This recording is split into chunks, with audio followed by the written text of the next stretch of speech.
उत्तर प्रदेश में कैसे फर्जीवाड़े का खुलासा हुआ है जो आपको हैरान कर देगा। मुख्यमंत्री योगी आदित्यनाथ जिन बांग्लादेशी घुसपैठियों का विरोध करते हैं, जिन रोहिंग्याओं के खिलाफ वो खुलकर बोलते हैं, उन रोहिंग्या और बांग्लादेशियों को यूपी में बसाया जा रहा है, वो भी एक दो नहीं बल्कि हजारों की तादाद में। आज हम आपको बताएंगे कि रायबरेली में कैसे फर्जी बर्थ फैक्ट्री चल रही है। देखिए मनीष यादव की रिपोर्ट और जानिए कि कौन है वो गिरोह जो मुख्यमंत्री योगी के राज में फर्जीवाड़े का नेटवर्क चला रहा है।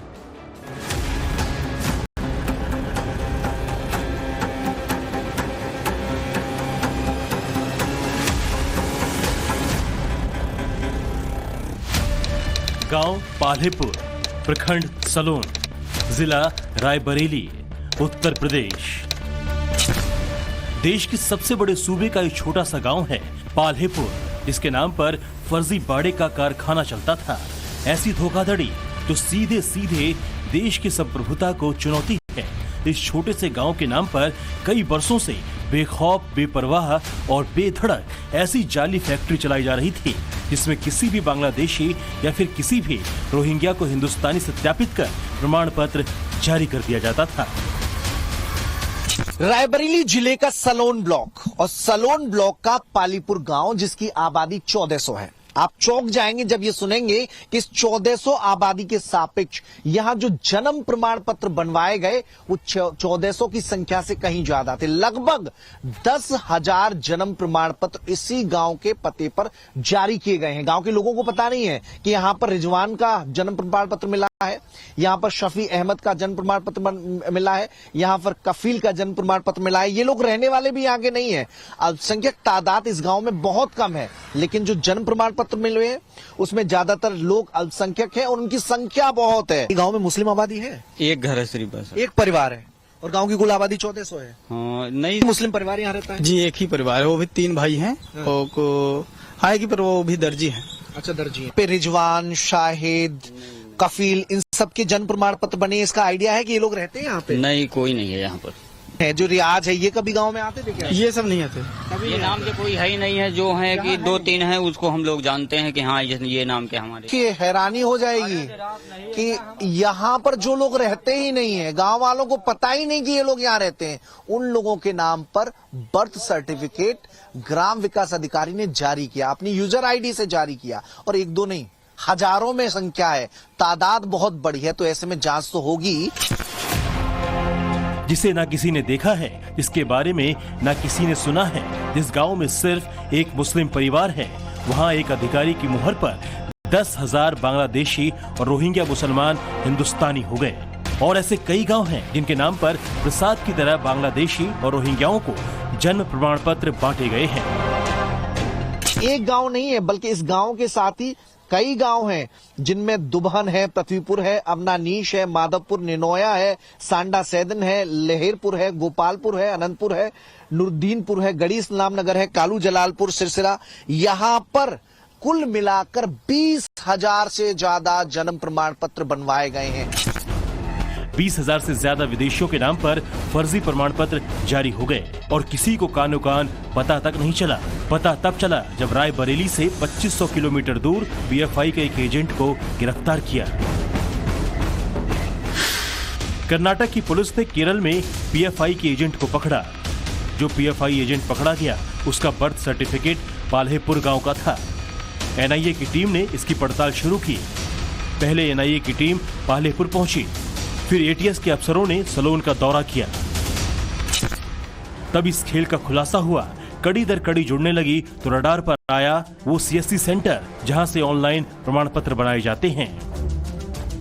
मैं इस वक्त सलोन में मौजूद हूं और ये खान ट्रेडर्स यानी सीएससी सेंटर, ऑनलाइन जन सेवा केंद्र, जहां पर आप कोई भी प्रमाण पत्र बनवा सकते हैं। खासतौर पर जन्म प्रमाण पत्र यहीं से बनता है और जन्म प्रमाण पत्र बनता है किसी की आईडी से। यानी अगर आप पंचायत में रहते हैं, ग्राम पंचायत के निवासी हैं, तो वहां पर ग्राम विकास अधिकारी, ग्राम पंचायत अधिकारी की आईडी से इस तरह का प्रमाण पत्र बनाया जाता है। मतलब यूजर आईडी उनकी रहती है। लेकिन एक बड़ा खेल यहां पर खेला जा रहा था। करीब 20,000 से ज्यादा जन्म प्रमाण पत्र बनवाए। वीडियो की आईडी का इस्तेमाल हुआ और जीशान खान, सुहेल और रियाज ने ये प्रमाण पत्र बनाए। अब जरा समझिए इस फर्जी बाड़े के इस खेल में कौन कौन शामिल था। इस सीएससी सेंटर का मालिक जीशान है। उसके साथ दुकान पर काम करने वाले का नाम सुहेल है। जीशान के पिता मोहम्मद रियाज है और सबसे बड़ा नाम है ग्राम विकास अधिकारी मनोज यादव का। ये चारों मिलकर इसी सेंटर से फर्जी प्रमाण पत्र बनाने का नेटवर्क चला रहे थे। सलोन का ये सेंटर उसका अड्डा था।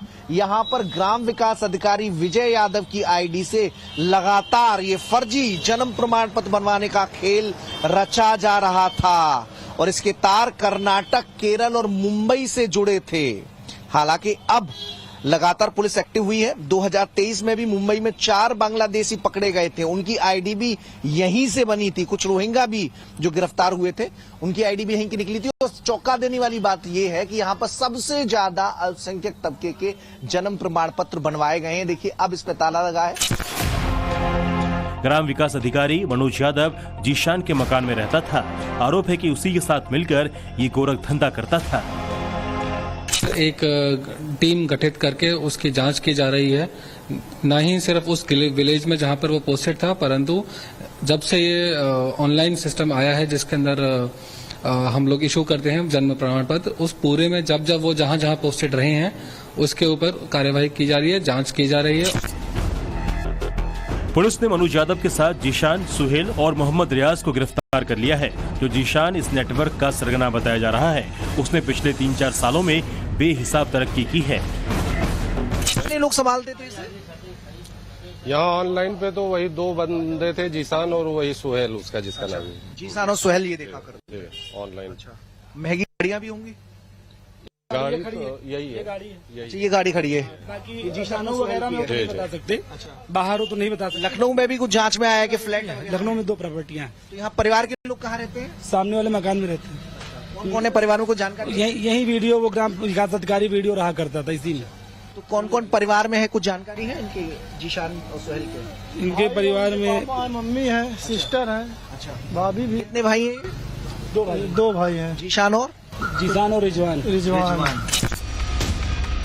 बताया जा रहा है कि छोटे से सामान्य सेवा केंद्र चलाकर जिस तरह जीशान ने आर्थिक तरक्की की सीढ़ी चढ़ी है, वो आसपास के लोगों को भी चौंका रहा है। रूप से मजबूत होना शुरू हुए। हाँ, देखते ही देखते हुआ काम 4-6 सालों से। अच्छा जी। और ये सेंटर कब से चला रहे थे ये लोग? ये 4 साल हो गया। 4 साल से सेंटर जी। चला रहे थे। तो मतलब जब से सेंटर चलाना स्टार्ट किए फिर धन की आवक बढ़ गई। हाँ, और प्लाट वगैरह इधर 4-5 मकान ले लिए। अच्छा, कौन कौन से यहाँ पे? ये है सामने। अच्छा। है, ये बगल में है। एक ये है, एक ये है, ये सामने है, और वो सामने है। इंडियन स्कूल के पास 2 है। अच्छा, 2 है। परसदेपुर रोड। अच्छा, मतलब 1, 2, 3 और चौथा कौन सा आपने बताया? परसदेपुर रोड। ये बगल वाला। अच्छा, उसके बगल वाला जो इंडियन स्कूल के पास है। दुकानें उन्हीं की है वो? हाँ, वो वाली दुकान जो आज लड़का खड़ा है उसी की है। रेंट पे। तो अचानक इतनी बड़ी मतलब कमाई होने लगी? वैसे लगता था कि इतनी कमाई होगी क्या इनकी? नहीं, ये तो नहीं लगता था। ये जो नेटवर्क है, जब ऑनलाइन खेल स्ट्रांग हुआ तो आर्थिक नेटवर्क भी बढ़ता गया। और ये जीशान की गाड़ी जो यहाँ के लोग बनाए, यूपी 33 AV 9521 एक गाड़ी है। एक मकान जिसमें ऑनलाइन सेंटर चलता था, बगल में खाली प्लॉट, और तीसरी ये जो MK ऑटो पार्ट्स की दुकान है, वहां पर भी जो प्रॉपर्टी है वो जीशान की है। और सामने आप देखेंगे रिजवान ट्रेडर्स बीज एवं खाद, ये जो प्रॉपर्टी है ये भी रिजवान की। टाइम्स ऑन द भारत के रिपोर्टर जीशान और रियाज के घर पहुंचे। उसका पक्ष जानने के लिए घर की कुंडी खटखटाई, मगर कोई बाहर नहीं आया। तो देखिए यहाँ ये रिजवान का घर है। 4 साल में प्रॉपर्टी लगातार बढ़ती गई, प्लॉट की संख्या लगातार बढ़ती गई, और जो ऑनलाइन सर्टिफिकेट बनाने का खेल हुआ उसमें बड़े पैमाने पर जन्म प्रमाण पत्र बनवाए गए। इस संभावना से इंकार नहीं किया जा सकता कि केवल जन्म प्रमाण पत्र ही बनवाए गए, क्योंकि उनकी बुनियाद पर पासपोर्ट, आधार और वोटर का ID कार्ड भी बनवाए गए। और केवल सलोन नहीं बल्कि आसपास के ब्लॉक में भी ये खेल खेला गया है। और इसकी जांच में जिला प्रशासन भी जुट गया है और NIA और ATS की टीम भी एक्टिव हो गई है, क्योंकि मामला PFI से जुड़ा है, तार केरल से जुड़े हैं, तार कर्नाटक से जुड़े हैं और तार मुंबई से भी जुड़े हैं। आतंकवाद निरोधी दस्ता यानी कि एटीएस ने भी इसकी जांच शुरू कर दी है। ये पता लगाने की कोशिश की जा रही है कि कहीं ये फर्जी पते पर बनाए गए जन्म प्रमाण पत्र किसी गहरी साजिश का हिस्सा तो नहीं है।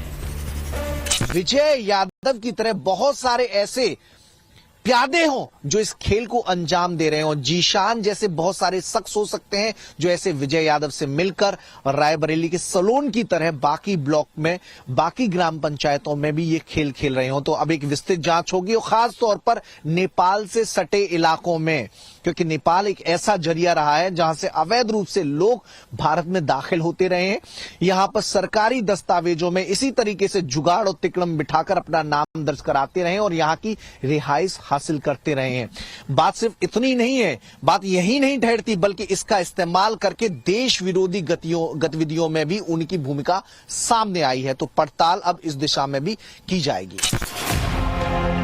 इलाके के विधायक का दावा है इनका कनेक्शन दहशतगर्दों से भी हो सकता है, लिहाजा नेपाल से सटे जिलों में इसकी डिटेल में जांच कराने की जरूरत है। इसमें आशंका ये जताई जा रही है कि अधिकतर लोग देश के बाहर के हैं या बांग्लादेशी हो सकते हैं, रोहिंग्याज ऐसे लोग हो सकते हैं, और उनके कनेक्शन निश्चित रूप से मुझे लगता है कि हिंदुस्तान को खोखला बनाने के लिए, यहाँ पर आतंकवादी गतिविधियों को बढ़ाने के लिए ऐसे कनेक्शंस उनके जरूर आ सकते हैं। इनका कोई हम लोग इस चीज को नकार नहीं सकते हैं, और ये एजेंसियां जांच का अपना काम कर रही हैं। जांच होने के बाद ही पता चलेगा। योगी राज में हुई इस फर्जी बाड़े के खुलासे के बाद सियासत जबरदस्त हो रही है।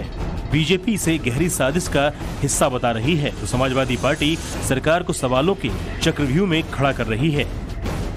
तो ये उत्तर प्रदेश के मुख्यमंत्री क्या सिर्फ घंटा बजाने के लिए मुख्यमंत्री बने हैं क्या? मेरा सीधा सवाल है, ना ए से सवाल ना बी से सवाल, उत्तर प्रदेश के मुख्यमंत्री से सवाल। आप मुख्यमंत्री बने क्यों? इतनी एजेंसीज आपके पास, इतनी चीजें, चाक चौबंद करने का वादा किया था, तो कर क्या रहे थे? सिर्फ फर्जीफिकेशन खुद।